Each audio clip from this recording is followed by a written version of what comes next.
بسم الله الرحمن الرحیم.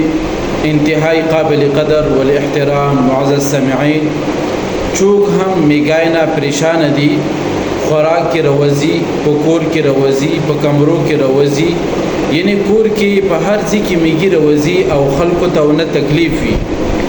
نو دغه میګاینا نجات حاصلولو د پاره یو بهترین عمل، یو بهترین وظیفه فین عمل دادا کله هم اچا پکور کې میګي روزی، کاغا نری میګي وی، کاغا غټ میګي وی، نو غوی د پاره بهترین عمل دادا سیاب نمک رواخلی یعنی مالګه، یا بخاور رواخلی یا شګر رواخلی.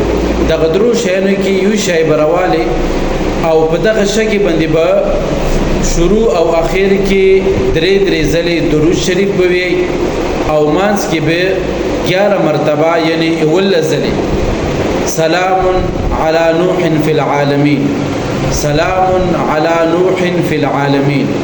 دغه آیت به 11 پیری وی او بیا په دغه نمک یا په خاورې یا په شګي باندې چوف کی او دغه خاوره یا دغه نمک یا دغه شګه هغه میګایزي کی واچوه.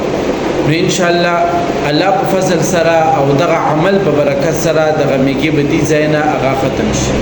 که خوراک زی د ورتی هغه نه چاپ چپیرا دغه خاوره او دغه شګه یا دغه نمک واچوه، دی خوراک زی ته به ان شاء الله میګي نه نشته کیږي.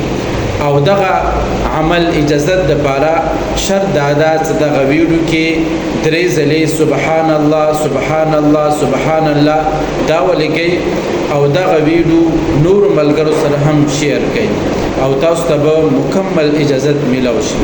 والسلام علیکم ورحمت الله وبرکاته.